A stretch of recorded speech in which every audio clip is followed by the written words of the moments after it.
వెనక సైడ్ నరం లాగటం అనే లక్షణంతో ఉంటుంది. దీనికి కారణం వెన్నుపూసలోని నడుము ప్రాంతంలోని వెన్నుపూసలోని డిస్కులు L3 L4 ప్లేస్లో కావచ్చు, L4 L5 కావచ్చు, L5 S1 కావచ్చు, ఎక్కడైనా సరే బయటికి వచ్చి సియాటికా నర్వ్ అనే ఒక నర్వ్ మీద ప్రెషర్ వేయటం వల్ల కాలంతా లాగుతూ ఉంటుంది.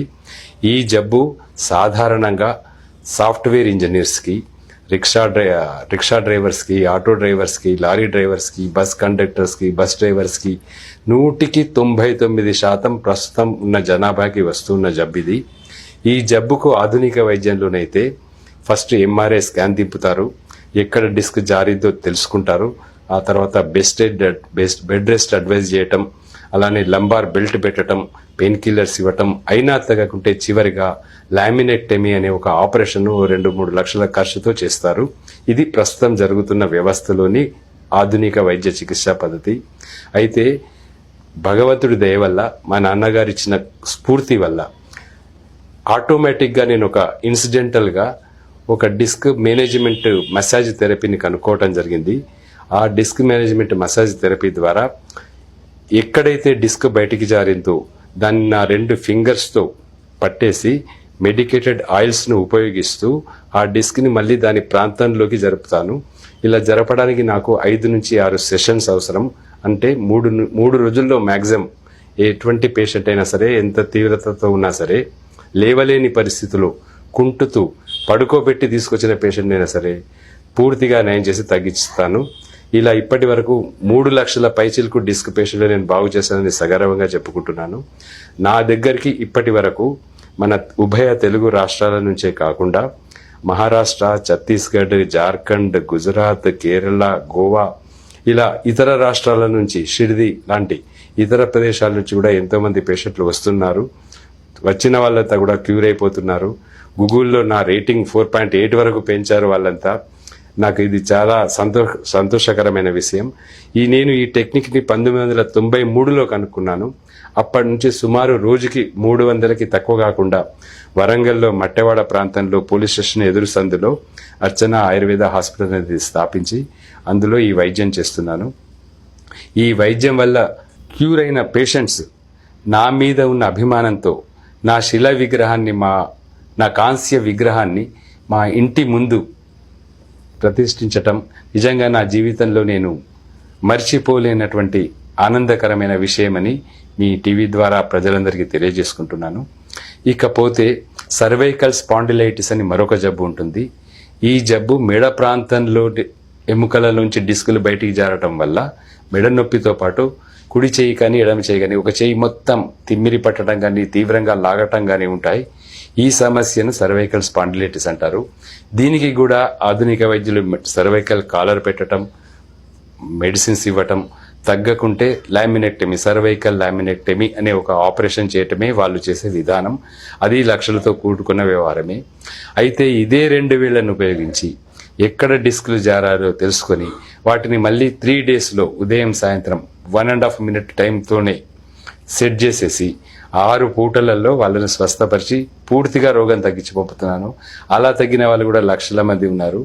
చెప్పుకోకూడదు కానీ VVIPs అంటే కలెక్టర్స్ లెవెల్ వాళ్ళు, ఎమ్మెల్యేస్ లెవెల్ వాళ్ళు, ఈవెన్ మంత్రులు కూడా నా ద్వారా చికిత్స పొంది లాభపడ్డారు. పేర్లు చెప్పడం బాగుండదు కానీ వాళ్ళు అప్రిషియేట్ కూడా చేశారు.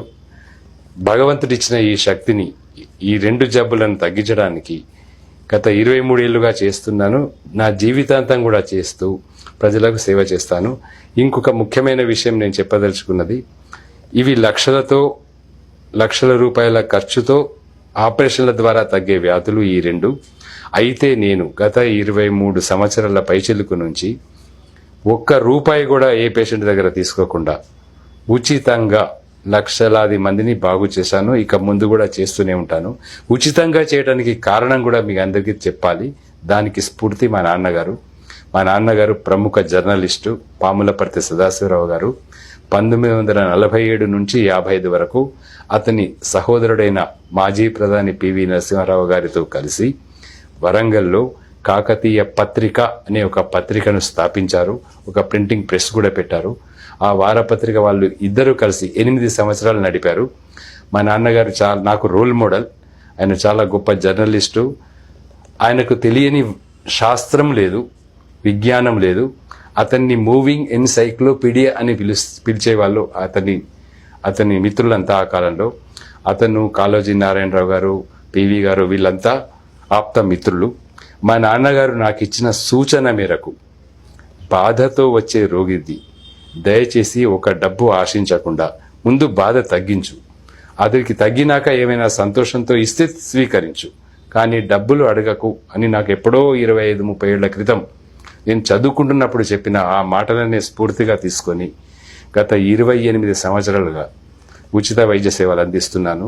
ఇక ముందు కూడా అందిస్తానని నా ద్వారా, మీ టీవీ ఛానల్ ద్వారా ఈ విషయాలు తెలుసుకొని ప్రజలు వచ్చి ఈ వ్యాధులకు పూర్తిగా ఉపశమనం పొందాలని నేను కోరుకుంటున్నాను. ఒక జబ్బు ఆస్టియో ఆర్థరైటిస్ అంటే మోకాళ్ల చిప్పలు అరిగిపోవటం అని మామూలు భాషలో అంటారు. ఇది సాధారణంగా 50-55 ఏళ్లు నిండిన ప్రతి స్త్రీలకు గాని పురుషులకు గాని వార్ధక్యం వల్ల వచ్చే జబ్బు. ఈ మోకాళ్లలో ఉండే జిగురు అరిగిపోవటం వల్ల, మామూలు భాషలో అయితే సైనోవేల్ ఫ్లూయిడ్ అంటారు, అది అరిగిపోవటం వల్ల గ్యాప్ ఏర్పడి కింద కూర్చోవటం లేవటం చాలా ఇబ్బందిగా ఉంటుంది. ఇది ఓల్డేజ్ లో కామన్ గా వచ్చే 99% వచ్చే జబ్బు. ఇది కూడా పోషకాహార లోపం వల్ల, సరైన వ్యాయామం లేకపోవటం వల్ల, ఊబకాయం వల్ల, అంటే శరీరం అధికంగా బరువుగా ఉండటం వల్ల, ఇలాంటి కొన్ని కారణాల వల్ల, పొట్ట అధికంగా పెరగటం వల్ల ఈ మోకాళ్ళు అరిగిపోవటం అనే ప్రాబ్లం వస్తుంది. ఇది వచ్చిన వాళ్ళకి ఆధునిక వైద్యులైతే నీ రీప్లేస్మెంట్ థెరపీ అంటే మోకాలు చిప్పలవి తీసేసి కొత్తవి కృత్రిమ మోకాలు చిప్పలు అమర్చే ఆపరేషన్ అది చేస్తారు. దానికి సుమారు నాకు తెలిసి ఒక్కొక్క కాలికి 4-5 లక్షలు వాళ్ళు తీసుకునే ఛార్జెస్. అయితే మా ఆయుర్వేదంలో దీనికి బ్రహ్మాండమైన చికిత్సా పద్ధతులు ఉన్నాయి. మోకాళ్ళల్లో జిగురు రావడానికి కొన్ని రకాల మందులను మేము ఆ పేషెంట్ యొక్క శరీర తత్వాన్ని బట్టి ఎవరికి ఇది అవసరమో అవి నిర్ణయించి 1 నెల రోజులు లోపలికి వాడమని మందులు ఇస్తాం. అలానే కొన్ని రకాల మందులతో చేసిన ఆయిల్స్, మెడికేటెడ్ ఆయిల్స్ అంటారు, వాటితో మోకాళ్లకు మర్దన చేసుకునే ఒక ప్రత్యేక చికిత్సా పద్ధతి, అది నేను కనుక్కున్నది, మా శాస్త్రంలో చెప్పబడలేదు. ఆ పద్ధతి ద్వారా గనక ఆ మెడికేటెడ్ ఆయిల్స్తో మోకాళ్లను ఈ రకంగా మర్దన చేస్తే 5 నిమిషాలు ఉదయం రాత్రి మర్దన చేసి తర్వాత వేడి నీళ్ళల్లో కర్చీఫ్ లాంటిది ముంచి కాపడం పెట్టడం, హాట్ ఫార్మెంటేషన్ అంటారు దాన్ని, అలా చేస్తే కరెక్ట్గా 1 నెల లేదా 40 రోజుల్లో ఆ మోకాళ్లకు మళ్ళీ శక్తి పటుత్వం వచ్చి అందులో మళ్ళీ ఫ్లూయిడ్ ఫామ్ అయిపోయి ఆ పేషెంట్ కూర్చోవటం లేవటం ఈజీ అవుతుంది, ఫ్రీగా నడవగలుగుతాడు. ఇది 40 రోజుల కోర్సు మాత్రమే. ఎంత దీర్ఘకాలికంగా ఉన్నప్పటికీ, ఎన్ని సంవత్సరాల నుంచి ఉన్నప్పటికీ, అసలు ఏమాత్రం కింద కూర్చోవటం రాని పేషెంట్కైనా సరే 40 రోజుల్లో చక్కగా కింద కూర్చొని లేచేట్టుగా చేయవచ్చు. అనవసరంగా ప్రజలందరికీ విజ్ఞప్తి, దయచేసి ఆపరేషన్స్కి వెళ్ళకండి, మోకాళ్ళ చిప్పలు మార్పించుకోకండి. కృత్రిమంగా ఏది పెట్టినా దానివల్ల పూర్తి సక్సెస్ అయితే ఉండదు, 100% గ్యారంటీ ఏ డాక్టరు ఇవ్వరు. కనుక దయచేసి ఈ జబ్బుతో ఉన్న వాళ్ళు కూడా మా హాస్పిటల్ని సందర్శించండి. 1 పైసా ఖర్చు కాకుండా మందులకు మాత్రం మీరు భరించాల్సి ఉంటుంది. రాసిన మందులు కొనుక్కోండి, ఆయిల్స్ తెచ్చుకోండి, మర్దన చేసి మిమ్మల్ని బాగు చేస్తానని ఈ ఛానల్ ద్వారా మీకు అందరికీ తెలియజేస్తున్నాను. అదేవిధంగా ఫ్రూజన్ షోల్డర్ అని ఒక జబ్బు ఉంటుందండి. అనగా ఒక చెయ్యి మామూలుగా ఇలా పైకి లేపుతాడు, ఇంకో చెయ్యి లేపటం మాత్రం కష్టం. ఇది ఇలానే ఉంటుంది.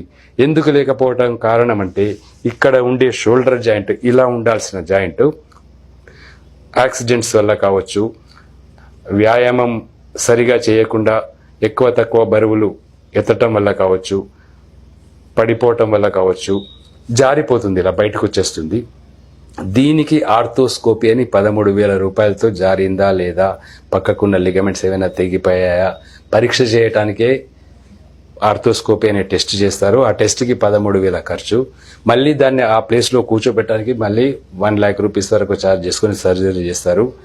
ఏ మాత్రం సర్జరీస్కి వెళ్లకుండా, ఆర్థోస్కోపీకి వెళ్లకుండా వస్తే మా ఆయుర్వేదంలో చెప్పబడ్డ ఒకే ఒక ఆయిల్, ధన్వంతర తైలం అనే ఒక ఆయిల్ను ఉపయోగించి ఒకే 1 నిమిషంలో మర్దన చేసి ఈ షోల్డర్ జాయింట్ని 1 నిమిషంలోనే ఇలా లేపేట్టుగా చేస్తానండి. ఇలా ఎంతో మందికి చేశాను కూడా. దయచేసి ఈ ఫ్రూజన్ షోల్డర్తో బాధపడే వాళ్ళు ఏమాత్రం టెస్ట్లకు వెళ్లకుండా, స్కాన్లకి వాటికి దిగకుండా మా హాస్పిటల్కి వచ్చి వారి జబ్బు తగ్గించుకోవాలని మళ్ళీ ఛానల్ ద్వారా ప్రజలందరికీ విజ్ఞప్తి చేస్తున్నాను.